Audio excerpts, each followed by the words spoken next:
Let's dig into this. I'm going to go one by one here and just like eviscerate these people. Women consider getting married. So I have, this is my thing that I tell guys. Yeah. I think 35 years old, had slept with at least 50 women, 100K per year, you're in shape, and you got 6 months to 1 year of savings. All right, done. I got to get married. I've done all that. That's easy.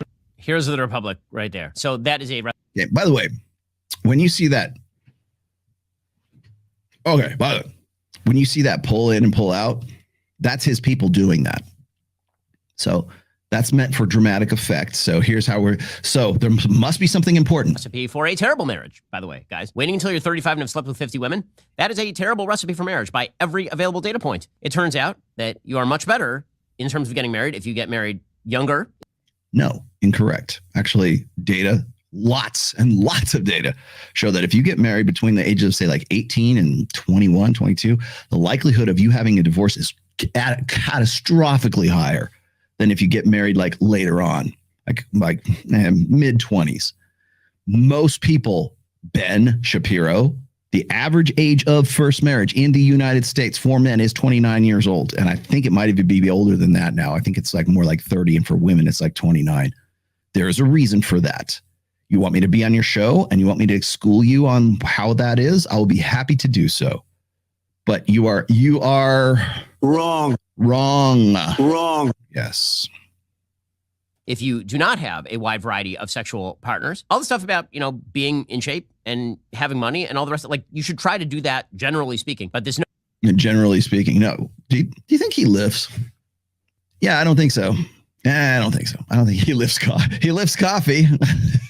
Cheers. Devil Mountain Coffee, go get it now. Use code RMS, the Rational Male Show, RMS, and you'll get 20% off your order. I'll put the banner up in a minute. So I'm not trying to be, well, maybe I am. I'm trying to be a little bit entertaining. He's full of shit. He knows he's full of shit. But you know what? Here's the thing. I'm going to explain to you why, because I'm going to do some of these other ones. We'll start with Ben Shapiro here. Notion that you wait until you're 35, you've already made a bevy of mistakes that have shaped your character and made you much more rigid as a person, and that you should have. Okay, so let me explain a few things to you here, because clearly you don't know what the hell you're talking about. So where do we go? Ben, if you're going to wait till you're 35 to get laid, like I think that's the thing is you have seen me do, I should have called this up. You have seen me do the clip where he talks about how he met his wife and how like the whirlwind romance that he had with her basically begged her to marry him. Jordan Peterson begged Tammy 3 times, by the way, to marry him. So I don't think you're the best guy to be taking advice from when it comes to marriage, Ben, but it sounds truthy. It sounds like it might be true, but it's not. And I explain a few things here to you. First and foremost is this my spicy graph here. If you look at the point there where both the pink and the blue bell curves sort of meet, and again, this is my entirely it used to be unscientific graph. It's way more backed up than I thought it was. I was just kind of like making this kind of tongue in cheek back in 2014 when I made this, but as you can see, right around 29, 30, which is the average age of first marriage. That's when women are on the decline of their sexual market value and men are on the ascendancy of their sexual market value.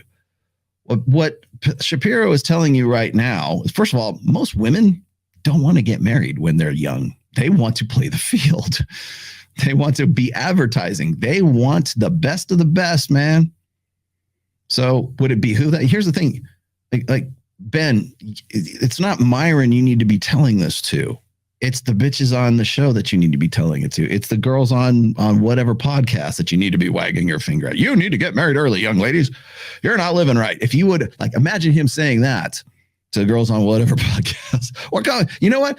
Open invitation, Ben. Come on Access Vegas, and you could tell all the girls from Vegas exactly what you think with respect to getting married early. Now, the other part of that is this. The reason why I peg 36, 37 as men's peak potential years is because it takes longer for men to get to the point where they have the most of what women want to be associated with and marry and have long-term security with. people are going to say, hey, just don't get married. Okay, let's get that out of the way. Here's your moment of glory. Don't get married. But if you are, you're probably going to be at your peak potential as a dude at about 36, 37. You'll be hitting your stride then. You will have the most, or you have the best potential to have the most of what will make you the most attractive for women. Because what is attractive to women is not the same thing that is attractive to men. End of story. Thank you very much. Thanks for playing, Ben Shapiro. Goodbye. Had a basis of comparison in terms of sex of dozens and dozens and dozens of women. No, the data do not support this, and it's stupid. No, it does. For women. You're 100%. You know what? You are 100% right. If all we were talking about was chicks. Yes.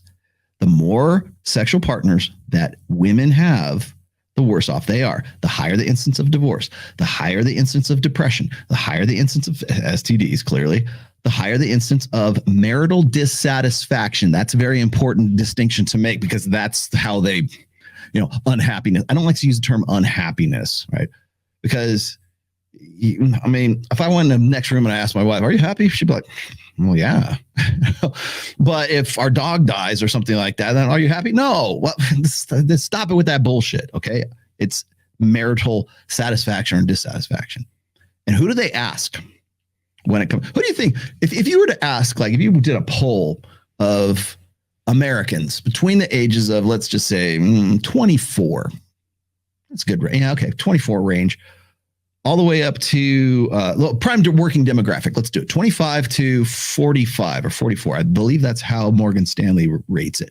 So if you went 25 to 44 or 45, like that demographic, and you ask them, the people who are married and who were actually married, and you ask them, you ask the men, the husbands, and the wives, are you in a satisfactory marriage? I would argue, this is me spitballing here. I don't know this for a fact, but if they took that poll, I mean, by the way, Rugby, if those exist, get me the numbers. But I would say that men would say they're more satisfied in their marriages than women would. It is always women who are more dissatisfied in the marriage than men are, because they sold out on a guy's potential, and that guy's not like, that was a bad bet. He's the wrong horse. He's a losing horse. Didn't actually make anything of himself. I love him, but that's a hot guy at the office that I want to get after, right? Or I'm just not, it's not so much like happy. No, they're happy. Like most women are happy in marriage. You can go look at the polls. Hell, Alex from Date Cycle tell you that. But are they like satisfied? Do they want something else? Do they want something more? That's a different question than saying, are you happy? Right? Happiness is like temporal anyways.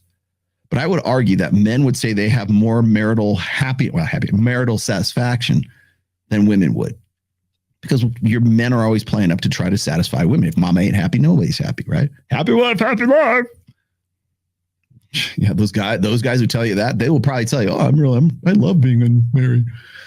Meanwhile, their wives are watching Aquaman because they're big fans of DC Comics.